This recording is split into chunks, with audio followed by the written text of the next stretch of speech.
A obesidade é uma doença crônica, grave e de difícil tratamento.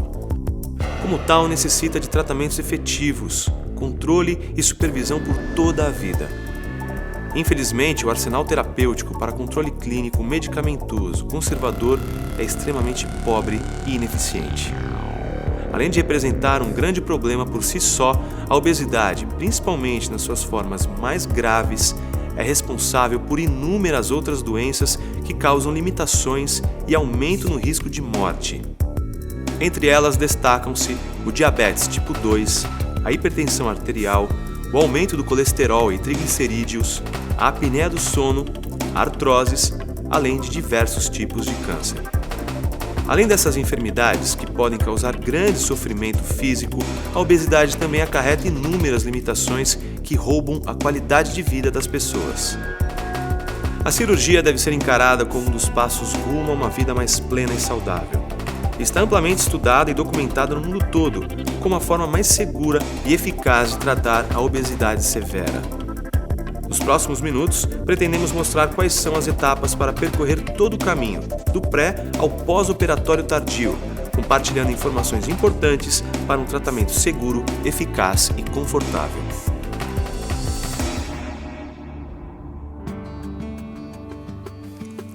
Oi, tudo bem? A Sociedade Brasileira de Cirurgia Bariátrica e Metabólica quer ajudar você a compreender melhor a cirurgia, desfazer os mitos existentes sobre ela e auxiliar na sua tomada de decisão. Nos próximos minutos eu vou falar sobre detalhes importantes e pontuais, mas esse vídeo não pretende substituir o diálogo com seu médico e sua equipe. Não deixe de esclarecer qualquer dúvida que ainda persista. Ele é qualificado para responder todas elas e poderá analisar o seu caso individualmente. Lembre sempre que a cirurgia é apenas o primeiro passo. A perda de peso é um trabalho contínuo, que envolve conscientização, vontade, participação ativa e, principalmente, mudança de hábitos de vida. É claro que, como em toda cirurgia, existem riscos, mas um preparo adequado e uma correta avaliação podem reduzir esses riscos e minimizar as consequências. Vamos lá? O primeiro passo é a realização dos exames e avaliações com diversos especialistas que irão verificar a sua condição clínica e geral. Cada paciente é avaliado de acordo com a sua idade, peso, hábitos alimentares, perfil psicológico, doenças associadas, expectativas e prioridades. Seu médico poderá determinar os mais adequados para você. Você também irá passar pela avaliação de uma equipe multidisciplinar. A ampla experiência acumulada nos últimos anos nos ensinou que o preparo e o acompanhamento depois da cirurgia têm impacto direto sobre os resultados a longo prazo e sobre a manutenção do peso atingido. A equipe multidisciplinar normalmente inclui um psicólogo ou psiquiatra, um nutricionista, um nutrólogo e um endocrinologista. Distúrbios psicológicos que podem variar desde uma ansiedade leve até alterações graves devem ser detectados antes da cirurgia. Tratar estes distúrbios ou planejar um tratamento contínuo no pós-operatório, sem dúvida, terá um impacto importante no resultado da cirurgia a longo prazo. O papel do especialista em nutrição começa no pré-operatório, identificando seus erros e preferências alimentares, e se estende por todo o pós-operatório, mais particularmente no período pós-imediato, através do planejamento da dieta de adaptação que dura em torno de 30 dias. As mesmas modificações promovidas pela cirurgia que levam à acentuada perda de peso e à melhoria no estado de saúde também levam a uma diminuição no aproveitamento de alguns nutrientes, necessitando, consequentemente, de reposição e monitoramento, independentemente da técnica empregada. Esse acompanhamento é feito periodicamente com intervalos cada vez maiores, necessitando de exames eventuais para equilibrar a reposição vitamínica e mineral. O endocrinologista também desempenha um papel fundamental antes da cirurgia, principalmente em pacientes com diabetes ou síndrome metabólica, onde doenças como diabetes, dislipidemia e hipertensão arterial são avaliadas e atenuadas para que o paciente chegue à cirurgia o mais equilibrado possível. Após todo o preparo e avaliação, depois de receber todas as orientações e esclarecimentos sobre o procedimento escolhido, será necessário que você providencie a documentação para sua internação hospitalar. Se você tem algum plano de saúde, possivelmente será exigida uma perícia antes da liberação da cirurgia. Uma vez liberada a cirurgia, uma consulta com o anestesista é realizada para uma rechecagem dos exames, para avaliação dos riscos anestésicos e planejamento do procedimento. Outro profissional que irá cuidar de você é o fisioterapeuta, e seu cirurgião poderá solicitar um preparo especial com esse profissional até mesmo antes da cirurgia. Além da participação no pré-operatório, o fisioterapeuta irá prescrever e auxiliar na realização de exercícios respiratórios e de mobilidade, e também estimular e acompanhar as primeiras caminhadas. Exercícios adicionais serão prescritos também para você fazer em casa após a alta. Estas recomendações são fundamentais para reduzir os riscos de diversas complicações, principalmente as pulmonares. Primeiros passos dados, você estará pronto para a sua cirurgia e pronto para mudar de vida. Uma das maiores dúvidas que recebemos no consultório é: como é feita a cirurgia bariátrica e quais são elas? As cirurgias podem ser feitas por um procedimento minimamente invasivo, chamado de laparoscopia, ou através de um corte único de cerca de 30 a 15 centímetros, numa cirurgia com o abdômen aberto. No caso da videolaparoscopia, são realizados cerca de 5 a 7 pequenos cortes do abdômen, por onde são introduzidos uma microcâmera e delicados instrumentos para a manipulação dos órgãos e tecidos. Suas principais vantagens são: maior segurança devido à menor incidência de complicações em geral. Menos dor e mais conforto, permitindo uma recuperação mais rápida e retorno precoce ao trabalho e às atividades diárias. Menor risco de desenvolver hérnia no corte cirúrgico. Menor risco de infecção da ferida operatória. E melhor resultado estético por deixar menos cicatrizes. Apesar do procedimento por vídeo ser o mais comum, eventualmente uma cirurgia aberta pode ser necessária. As razões mais comuns para isso são basicamente duas.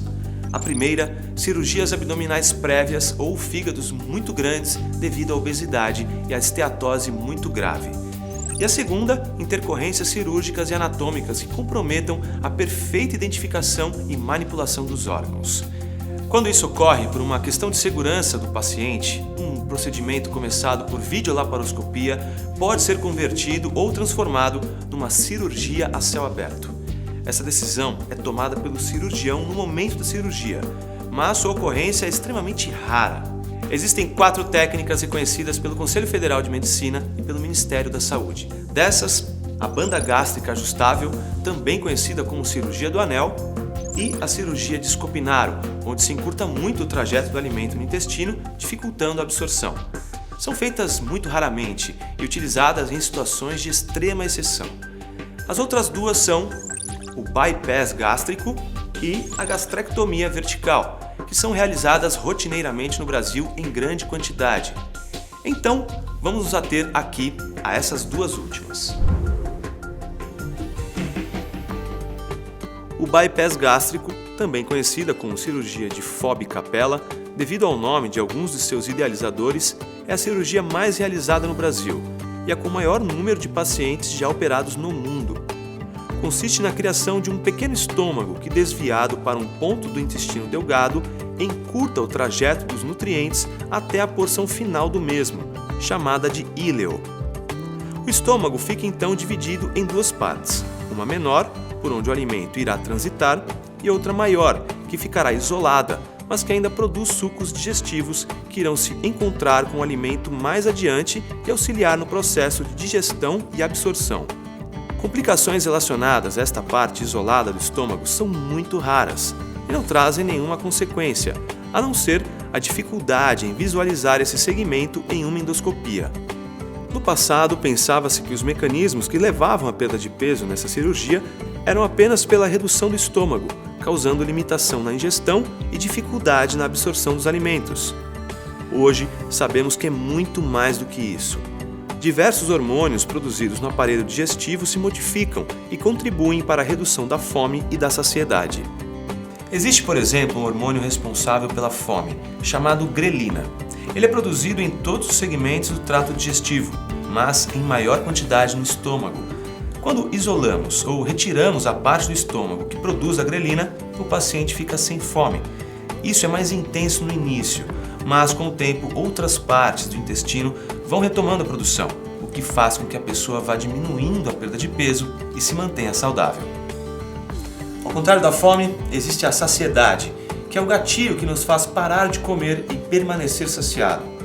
Os hormônios que dão essa sensação, como o PYY e o GLP-1, aumentam muito após a cirurgia e são muito importantes na manutenção do peso perdido e no controle do diabetes após a cirurgia bariátrica. Outro procedimento muito utilizado no Brasil é a gastrectomia vertical, conhecida também como sleeve, que é um nome inglês para manga de camisa. Nessa técnica, é retirado cerca de 2/3 do estômago em seu eixo vertical, transformando em um tubo estreito por onde a comida vai passar. Esta cirurgia baseia-se no princípio da restrição do volume alimentar ingerido e na retirada de uma área do estômago que produz a grelina. Muitos estudos têm mostrado que os hormônios da saciedade também aumentam nessa operação.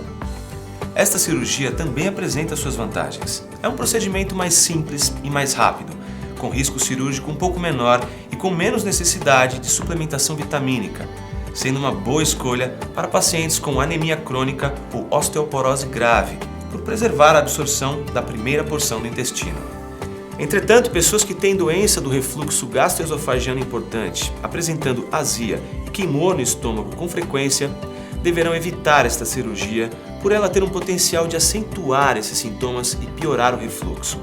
Ela também é menos potente no controle do diabetes mais grave e nos indivíduos muito obesos.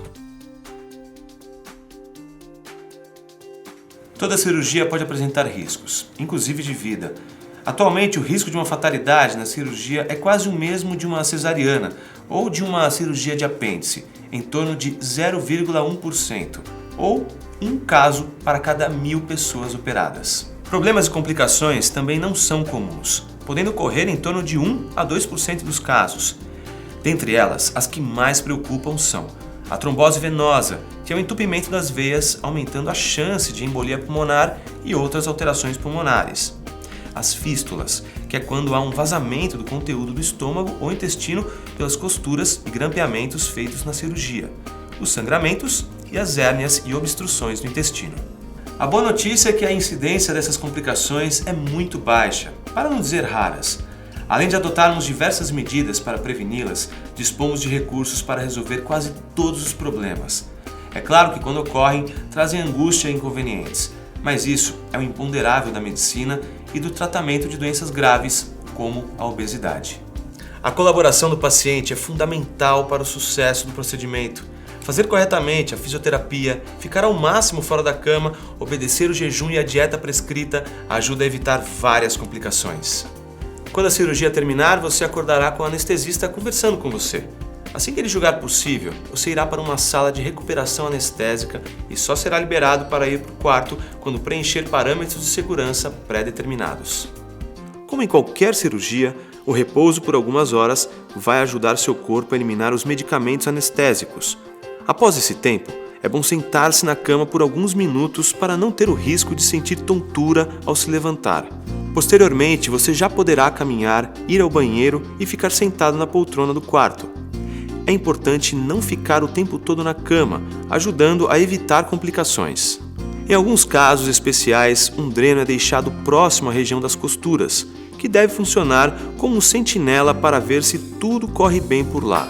A decisão de deixar um dreno é do cirurgião e muitas vezes ocorre durante a cirurgia. Depois de uma semana, o dreno e seus pontos deverão ser retirados. Se você faz uso de medicamentos para hipertensão, diabetes, depressão ou para tratar qualquer outra doença, não deixe de falar com seu médico para que ele avalie e reprograme suas medicações. É comum pacientes hipertensos ou diabéticos melhorarem após a cirurgia ou até ficarem livres desses tratamentos. Logo após a cirurgia, você receberá medicamentos através do soro e de injeção subcutânea, que irão ajudar na recuperação e prevenir complicações. Mas dependendo da gravidade, isso pode demorar. Uma fisioterapeuta fará sessões de exercícios que te ajudarão em todo o processo para que a recuperação seja mais rápida. Após 2 ou 3 dias, você poderá ter alta e ir para casa. Uma vez em casa, o mais importante é seguir as orientações dadas pela equipe. Obedecer rigorosamente o volume e qualidade dos alimentos é essencial para seu pós-operatório ser tranquilo e evitar complicações. Obedeça a progressão prescrita de líquidos, pastosos e finalmente sólidos. Perigo! Ingerir uma quantidade maior de líquido ou algo pastoso ou sólido neste período pode comprometer seriamente as costuras, levando a complicações graves. Quando chegar a hora dos sólidos, lembre que a mastigação é fundamental para a evolução da dieta. Mastigar bem e comer devagar evitará eventuais desconfortos.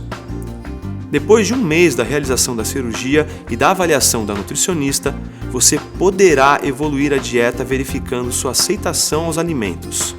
A partir de agora começa a reeducação alimentar. Deixar de lado velhos hábitos e alimentos industrializados pode evitar que você volte a engordar. O plano alimentar foca no consumo de alimentos ricos em proteínas e carboidratos complexos. Carnes, ovos, leguminosas, frutas, verduras e legumes vão fazer parte dessa nova vida. Mais do que nunca, você precisa de muita qualidade no que ingere no seu dia a dia. Quando começar a emagrecer, seu organismo vai queimar também uma parte dos músculos, além da gordura. Então, aqui entra a atividade física para preservar sua massa magra e facilitar a eliminação da gordura, levando a um emagrecimento mais saudável. Com 30 dias da data da cirurgia, é hora de planejá-las. Este planejamento é muito importante para que não se lesione. Progredir de forma crescente e com orientação inicial do fisioterapeuta e depois do educador físico farão com que você atinja seus objetivos mais facilmente, além de criar bons hábitos. Nessa abordagem eu quis mostrar a você o passo a passo de uma cirurgia bariátrica, o antes, o durante e o depois do procedimento. Mas claro, toda a informação necessária você vai ter junto aos profissionais que darão apoio à sua decisão. O mais importante é pensar que a obesidade é uma doença grave e limitante e que a cirurgia é uma ferramenta que irá auxiliá-lo em uma grande guinada rumo a uma vida mais plena e saudável, com muito mais qualidade. Devemos lembrar sempre que grande parte do sucesso dependerá do quanto você irá aproveitar essas ferramentas e mudar seus hábitos de vida. Fazer revisões anuais com seu médico e com a equipe multidisciplinar, acompanhadas dos exames de rotina, manterão você no caminho certo ao longo de toda a sua vida. Procure, leia, se informe, pergunte e, principalmente, acredite que você pode e deve mudar sua vida. A Sociedade Brasileira de Cirurgia Bariátrica e Metabólica acredita que informação e respeito ao obeso é parte fundamental na contínua luta contra a doença da obesidade, contra o preconceito e a desinformação. Visite o nosso site e acompanhe as nossas mídias sociais. É parte da nossa missão, além de auxiliar nossos membros, levar o conhecimento médico de qualidade para toda a sociedade. Até a próxima!